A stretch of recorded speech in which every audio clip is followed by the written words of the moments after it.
तो जैसे कि आज का हमारा टॉपिक है सेफ्टी।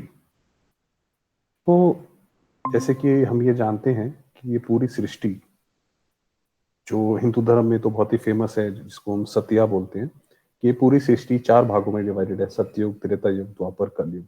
सतयुग को गोल्डन कहा जाता है, त्रेता को सिल्वर कहा जाता है, द्वापर को कॉपर, फिर कलयुग को आयरन कहा।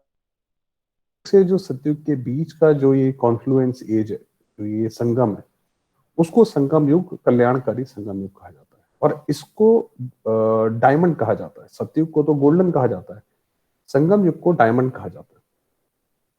अब सवाल ये उठता है कि ये जो संगम है, आप देखेंगे ये सृष्टि के हिसाब से सबसे लोएस्ट कैटेगरी में आता है, क्योंकि कलयुग बिल्कुल जब अपने अंत में आता है, तब जैसे रात बिल्कुल जो घनी होती है, रात के 2 बजे के आसपास, तो उस वक्त का ये टाइम है जिस वक्त बिल्कुल घनी रात होती है, अमृत वेले से पहले 1-2 बजे। तो ऐसे टाइम पे इसको डायमंड क्यों कहा जाता है? और खासकर इस टाइम पे तो हम लोगों को सेफ्टी की बहुत ज्यादा जरूरत है। आज के टाइम पे देखिए, कोई भी बीमारी कैसे भी, अभी हम देख ही रहे हैं, वो छोटी बच्ची का था या किसी का भी था, कितनी जल्दी जल्दी कोई सेफ्टी के नाम पे कुछ रह ही नहीं गया है। तो ऐसे में, क्योंकि इसी टाइम पे ही हमें जो गॉड की सेफ्टी या परमात्मा सेफ्टी की जरूरत पड़ती है, तो वो कैसे देता है, क्या कैसे उसको हम अप्लाई कर सकते हैं और कैसे वो हमें बचाती है? तो इसकी जो पहले की हिस्ट्री है, जैसे ब्रह्मा बाबा के तन में जब ये परमात्मा शिव का अवतरण हुआ 1936 में, तो शुरुआत में उस टाइम जब ब्रह्मा बाबा का अवतरण हुआ, तो शुरुआत में ये बहुत पॉपुलर हुआ, बहुत ज्यादा दूर दूर तक इसका नाम फैला, क्योंकि लोग जो भी कोई आता था सबको साक्षात्कार होने लग जाते थे। किसी को विष्णु का, किसी को शिवलिंग का, किसी को स्वर्ग का, श्री कृष्ण का, ऐसे ऐसे करके बहुत बहुत साक्षात्कार होते थे। तो बहुत सारे जो लोग थे, उनकी धार्मिक आस्था बैठी और सबने अपने तन मन धन से, जिसने भी जो जितना कर सकता था, सबने अपना समर्पित किया, और काफी सारे भाई बहन उसके अंदर परमानेंट रहना शुरू हो गए। मगर धीरे धीरे धीरे अब भगवान आता है, भगवान ने स्थापन तो सतयुग की करनी है, तो सतयुग अगर स्थापन करना है, और कलयुग और सतयुग में तो दिन और रात का अंतर है, तो यानी कि सतयुग की जो शिक्षाएं हैं वो भी बिल्कुल अलग है। तो फिर जब उसका जब विरोधाभास होने लगा, तो शिव बाबा के ऊपर और बाकी जो भाई बहन थे सबके ऊपर, हर तरह से, जैसे भी आप सोच सकते हैं, जैसे भी हम लोग सोच सकते हैं, उस तरह के आक्रमण वगैरह सारे हुए, चाहे वो कोर्ट केस हो, चाहे लोगों को पैसे देकर कत्ल करवाने जैसी बात हो, तो सब है। तो उसके अंदर परमात्मा ने कैसे रक्षा करी, कि कैसे वो सारी इन चीजों से बचे रहे, जबकि कोई बाहर की सिक्योरिटी नहीं, पुलिस भी उसमें क्या कहते हैं, साथ नहीं देती थी। और ये तब 47 के बाद तो पाकिस्तान में ही कुछ टाइम रहे हैं, मुसलमानों के बीच में भी, जैसे आप जानते हैं। और ये तो सारा हिंदू पद्धति का है ज्यादातर, वैसे तो ये तो यूनिवर्सल ज्ञान है, मगर थोड़ा थोड़ा हिंदुओं को ज्यादा टच करता है।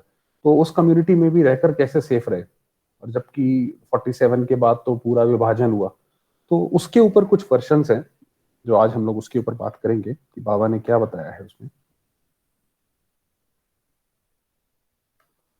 ये बाबा की 1989 की वाणी है।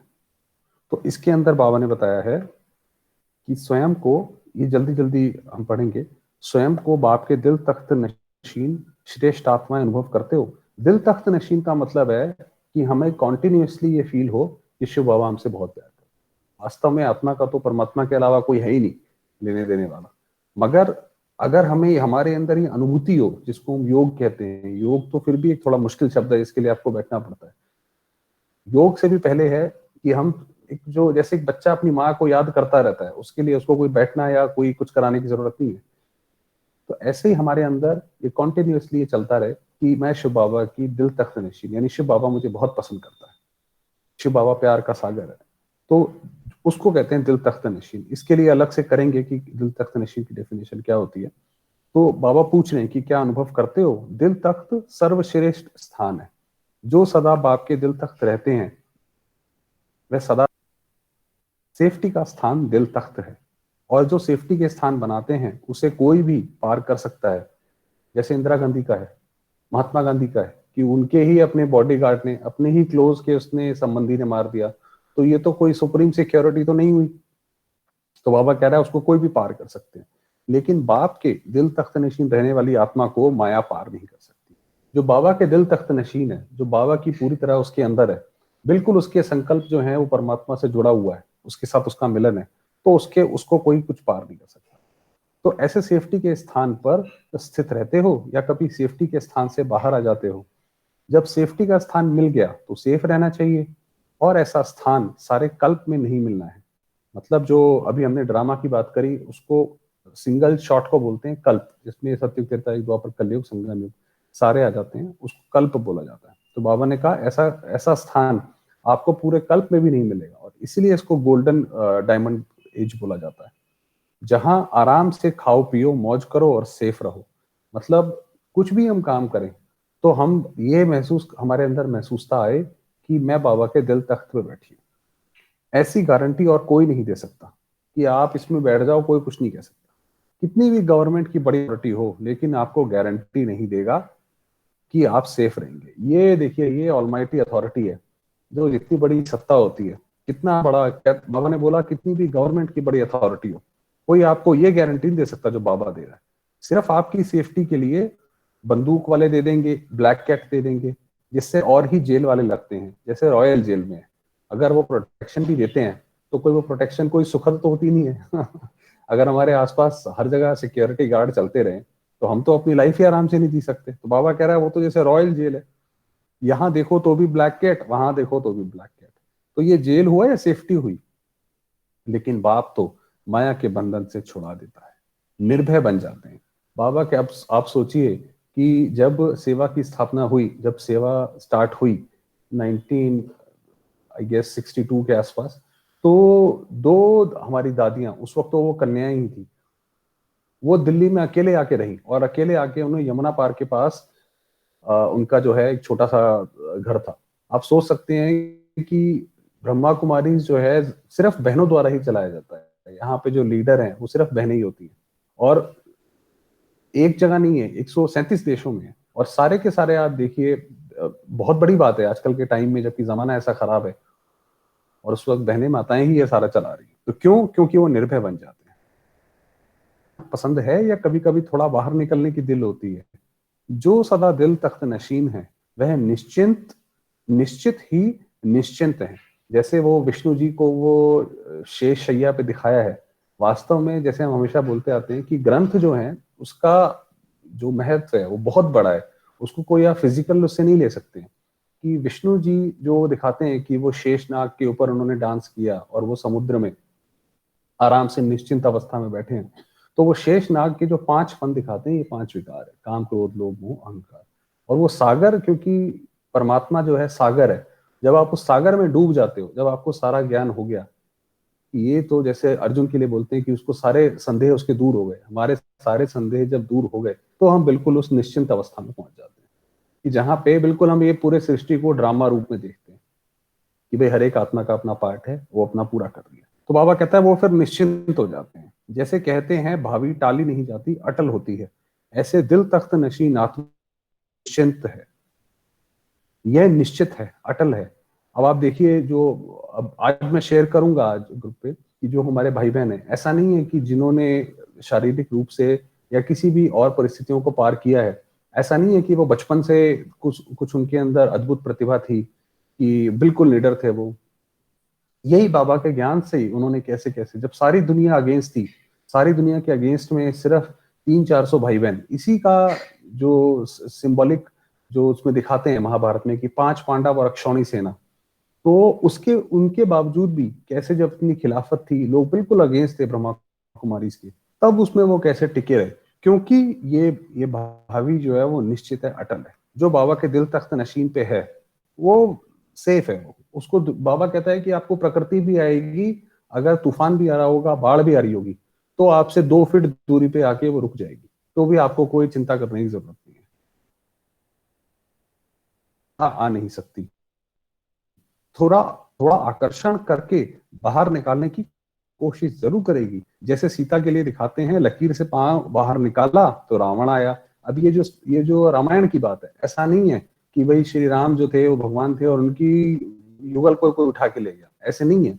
वो वास्तव में राम है, ये दिलाराम शिव बाबा की बात है, और वो सीताएं हम सारी, कि कि जैसे हम वो मर्यादा की लकीर से पार निकलती हैं तो हम जैसे कि शोक वाटिका में चले, हम वो विकारों की जो विकर्मों की जो धम चक्र है उसके अंदर फंस जाते हैं। जैसे कोई व्यक्ति एक कोई झूठ बोल दे, उसको बचाने के लिए दूसरा झूठ, तीसरा झूठ, तो ऐसे हम भी एक विकार में फंसते हैं, फिर दूसरे विकार में, तीसरे विकार में, ऐसे करके फंसते हैं। तो बाबा कह रहा है कि जैसे आप अगर दिल तख्त पे रहोगे तो आकर्षण करने के लिए माया तो जरूर आएगी, मगर आप पांव बाहर नहीं निकालो तो आप सेफ रहोगे। क्या मतलब पांव बाहर निकालने का? तो संकल्प भी बाहर निकलने का आया तो माया आया। ये संकल्प रूपी पांव आप बाहर मत निकालो। अगर दिल तख्त पर हो तो आ नहीं सकते, तो सिर्फ दिल तख्त पर बैठ जाओ। इसमें मुश्किल है क्या? कई ऐसे कहते हैं दिन की आदत होती है घूमने बैठने की, उठने बैठने घूमने की, वह बैठ नहीं सकते। कितना भी अच्छा स्थान देकर बिठाओ तो भी नाचते रहेंगे। और देखिए जो भगवान के जो वर्षन हैं उनकी पॉजिटिविटी कितनी अद्भुत है। और दुनिया में लोग कहते हैं भैया आप अपने आप को ऐसा सोचो वैसा सोचो, यहाँ तो बाबा बिल्कुल ही कह रहा है कि निश्चिंत और निश्चित है। जैसे वो विष्णु का हमने बताया एग्जाम्पल, तो फिर कितना भी अच्छा स्थान देकर बिठाओ तो भी नाचते रहेंगे। लेकिन आपका वायदा क्या है? जहां बिठाओ, जो खिलाओ, जो पहनाओ, जो कराओ वह करेंगे। जब हम शिव बाबा को याद करते हैं तो हमारा जैसे शिव बाबा से ये वायदा है कि हमने भक्ति में भी जब हम करते थे तो जब भक्ति में भी यही बोलते थे कि हे प्रभु जब आप आएंगे तो हम आपके बन के रहेंगे। तो फिर जहां बिठाओ, जैसे बाबा बिठाएगा, जिस हालत में बिठाएगा, जो खिलाएगा, जो पहनाएगा वो हम करेंगे। तो ये वायदा पक्का है ना कि थोड़ा अपनी मर्जी से करेंगे, बाकी बाप की। बाप को तो कोई हर्जा नहीं। अब ये कितनी बड़ी बात है, बाप को तो कोई हर्जा नहीं, लेकिन मेहनत आपको ही करनी पड़ेगी। जैसे हमने बात करा, शिव बाबा तो सागर है, सागर के अंदर पानी कम नहीं होता। वो तो आप जितना मर्जी पानी लेते जाओ, आप थक जाओगे पानी लेते हुए, वो कम नहीं होगा। तो बाबा कह रहा है बाबा को कोई हर्जा नहीं है, आप जैसे भी करो, मगर आप संकल्प रूपी पांव आपने बाहर रख दिया, निकाल दिया कि इस दुनिया में चले गए, तो वो सीता की तरह शोक वाटिका में हो जाओगे, फिर मेहनत करनी पड़ेगी। बाप को बच्चों, और आप देखिए हम भक्ति में क्या सोचते हैं कि अगर भगवान को हम ऐसे नहीं करेंगे तो भगवान गुस्सा हो जाएगा। जबकि यहाँ पे बाबा कह रहा है कि बाप को बच्चों की मेहनत ही नहीं अच्छी लगती, जैसे माँ बाप को अपने बच्चों की मेहनत नहीं अच्छी लगती। मेहनत करके तो थक गए, अभी भी मेहनत करो, ये अच्छा नहीं लगता। द्वापर कलयुग में हमने बहुत मेहनत करी भगवान को ढूंढने की, यहाँ वहां हर जगह पहाड़ों में ढूंढा, तो बाबा कह रहा है अब अच्छा नहीं लगता। इसलिए दिल तक नशीन बनो, इसी नशे में रहो। चलिए आज के लिए इतना काफी है, बाकी 15 मिनट लोग लगाते हैं। और ये लास्ट बात कि इसी नशे में रहो, ये जो कहते हैं कि शिव के नाम पे जो ये लोग नशा करते हैं, वो ये नारायणी नशा है जो ये शिव बाबा हमें चलाता है कि बच्चे तुम तो बिल्कुल सेफ हो, तुम्हें क्या दिक्कत है, तुम्हारे ऊपर तो बाबा की छत्र छाया है। इस नशे में रहने की बात करता है। मगर जैसे किसी व्यक्ति की जो बुद्धि जो है वो मलील हो जाती है, उसके अंदर बिल्कुल वैसे ही विकारों वाले संकल्प सारे चलने लग जाते। कोई आदमी भूखा होगा, आप उससे पूछो 2 और 2 कितने होते हैं, तो बोलेगा 4 रोटी, तो आप कहोगे रोटी तो मैंने बोला ही नहीं। तो क्योंकि उसकी बुद्धि में वही कॉन्टिन्यूअसली चल रहा है। तो इसी तरह से आप देखेंगे कि जब ये द्वापर कलयुग आता है तो हर जगह से जो अध्यात्म है वो खत्म हो जाता है। वो बिल्कुल एक दूसरी जगह पे उसको, जैसे कहते हैं, वो सत्य का सत्यानाश कर देते हैं, सत्य का बिल्कुल नाश हो जाता है। तो ये बाबा ने बोला कि ये नशे में रहना है, वो दूसरे नशे करते रहते हैं, और वो कहते हैं ये तो शिव भोलेनाथ का प्रसाद है। चलिए अब योग लगा।